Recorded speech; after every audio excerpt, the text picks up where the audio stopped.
Oke, assalamualaikum warahmatullahi wabarakatuh. Yang berbahagia ini, mohon maaf ini kayaknya mau hujan ya, jadi terganggu sedikit. Jadi gitu aja.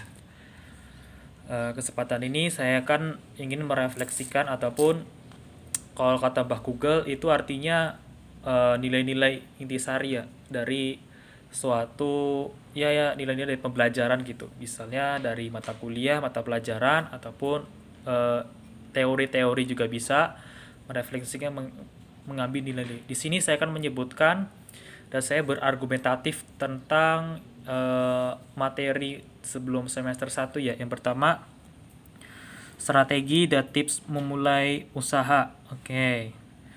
Di sini strateginya itu sangat penting sekali diibaratkan sebagai perencanaan ya. Itu pendapat. Jadi argumentatif ini pendapat saya loh. Jadi kalau strategi ini merupakan sesuatu yang rencana gitu. Jadi merencanakan misal hal-hal yang paling basic misalnya perhitungan misalnya lokasi ataupun perhitungan tentang pemasaran tuh kayak gimana ataupun membaca pasar tuh. Nah, membaca pasar misalnya bulan ini trennya apa nih? Ya itu kan udah tahu ataupun bulan ini kebutuhan masyarakatnya apa gitu. Biasanya kan kalau kebutuhan itu biasanya mengacu pada jualan sembako gitu kayak beras, telur ataupun apapun. Kalau tren biasanya tentang kreativitas atau inovasi berdasarkan ya zaman gitu. Yang kedua sama strategi dan tips memulai usaha. Yang ketiga membangun optimisme usaha. Nah, ini yang membangun optimisme untuk sukses di usia muda.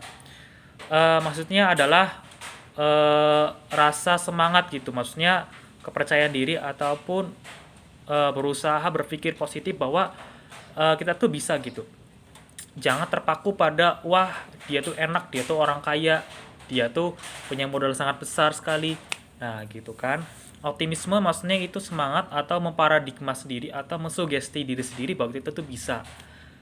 Nah itu ya berkaitan dengan mindset. Jadi aspek mindset ataupun ya semangat gitu apapun memiliki impian gitu dan niat, minimal niat dan ya niat lah gitu, itu bisa merubah masa depan.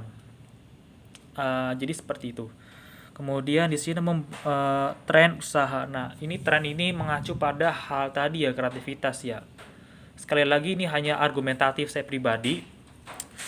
Tren usaha di era abad ya. Jadi setiap perkembangan zaman itu memiliki perubahan sangat cepat dan sangat radikal ya. Radikal tersebut artinya sangat continue terus menerus dan melakukan sebuah perubahan sangat bukan hanya cepat tetapi juga sangat ya menggila sekali. Jadi biasanya misalnya tren makanan zaman dulu gitu, misalnya tren ini bisa bertahan misalnya 2 bulan, misalnya ya 3 bulan, 4 bulan. Tapi tren tersebut misalnya ada yang hanya mencapai 1 bulan. Di luar batas tersebut 1 bulan, misalnya itu bisa aja jadi bangkrut usaha tersebut ataupun kalah saing gitu. Itu merupakan perubahan yang sangat sangat ekstrim ya atau radikal banget gitu zaman sekarang. Nah, yang saya tangkap di sini adalah tren usaha di era abad 21 merupakan sekali lagi ini hanyalah argumentatif gitu. Salah benar ya saya salahkan kepada dosen. Tren usaha ini merupakan gambaran gitu. Wah, usaha tuh kayak gini gitu misalnya ataupun ya kreativitas. Jadi daya pikir seseorang tentang melakukan hal-hal yang bersifat unik dan misalnya belum ada diciptakan itu harus terus ada di dalam pikiran para pengusaha itu. Ini membedakan pengusaha sama dengan karyawan. Kalau karyawan itu hanya ya hanya bersifat monoton misalnya itu saja setiap tahun, tapi kalau pengusaha itu harus memutar otak bagaimana cara untuk menciptakan lebih kreatif. Selanjutnya adalah tren juga sama kelompok 7, tips dan trik menjaga eksistensi. Oke, tips dan trik. Nah, yang saya tangkap di sini adalah trik eksistensi. Jadi eksistensi image sebuah usaha. Bagaimana kita bisa mempertahankan bahwa misalnya ujung-ujung misalnya kita usaha misalnya langsung laku gitu. Biasanya kan ya memang sering terjadi misalnya usaha dulu zaman dulu seblak itu misalnya kan seblak tuh pertama kali gitu kan langsung wah tren nih. Nah, bagaimana itu kalau cara untuk menjaga eksistensi ataupun menjaga supaya nggak bangkrut gitu eksistensi dan usaha. Maksudnya gini, cara menjaganya yaitu ada sebenarnya banyak sekali untuk secara metodologi metodenya. Tapi salah satunya adalah daya inovasi ya. Daya inovasi ini bisa dilakukan dalam bentuk apapun, bisa dari promosi, perubahan bentuk misalnya pada makanan, misalnya sebelahnya dikasih apa nih, misalnya ada rasa misalnya kayak Korea gitu sebelahnya gitu, atau kayak ada Japanisnya gitu. Itu merupakan hal yang sangat baru dan sangat langka di Indonesia gitu. Hal-hal baru tersebut harus terus diciptakan untuk mempertahankan eksistensi. Jadi sama aja poinnya yang tadi di atas tersebut, hampir sama ya, bukan sama banget, hampir. Oke, selanjutnya yang ke-10, prospektif usaha pasca pandemi. Nah, pandemi merupakan, yang saya tangkap itu adalah suatu bencana kemanusiaan dilibatkan oleh makhluk organisme, ya virus corona, organisme sangat berbahaya sekali, bahkan bahaya ini bisa mutasi ya, katanya bisa mutasi, dan juga hal tersebut membuat pemerintah melockdown kegiatan aktivitas luar, sehingga kegiatan perekonomian suatu negara itu bisa berhenti total. Ya tau lah Indonesia kan pas pasca pandemi kayak misalnya nggak boleh keluar nih, misalnya harus jaga jarak, itu membuat para pedagang ataupun penjual yang offline, khususnya offline, itu sangat terhenti perputaran uangnya, sehingga lama-kelamaan bisa gulung tikar. Pandemi ini sebenarnya sudah lama ya, dari abad pertengahan, dari Eropa tuh, dari Spanyol, flu Spanyol, tetapi yang sangat berbahaya sekali di era sekarang karena bisa membunuh lebih banyak manusia di zaman sekarang gitu. Jadi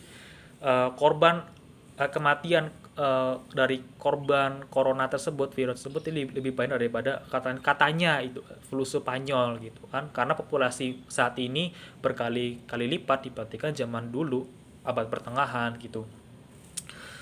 Dan yang saya tangkap di sini prospektif ya, prospektif. Nah, prospektif itu langsung aja merupakan suatu bukan hanya perencanaan, tetapi juga bagaimana kita prospektif, misalnya menganalisis ya, yang saya tangkap yaitu menganalisis atau memikir sesuatu ini ke depannya gimana nih gitu, apakah ini potensial atau enggak, bukan hanya perencanaan tetapi dia menganalisa dari satu produk yang ada, misalnya usaha apa ya, seblak gitu, bisa seblak. Nah, untuk masa depan setelah pandemi, wah bagaimana sih kita bisa menggila lagi, bisa lebih tren lagi nih supaya setelah pandemi dan dia bisa meningkatkan cuan gitu.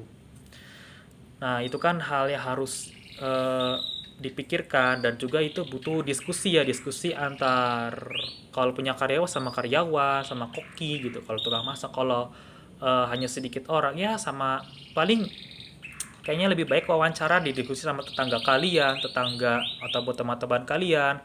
Pokoknya kalau untuk perspektif itu pokoknya butuh namanya diskusi ya, bertukar pikiran gitu untuk menemukan jalan baru. Habis dari pandemi ya. Dengan hal tersebut muncullah sebuah ide, gagasan. Biasanya diskusi itu bermanfaat memunculkan ide dan juga memecahkan sebuah permasalahan, terutama bukan usia, cuman dalam ranah bisnis gitu. Ya, itu saja sih. Selanjutnya kan tentang video-video tentang aplikasi kewirausahaan.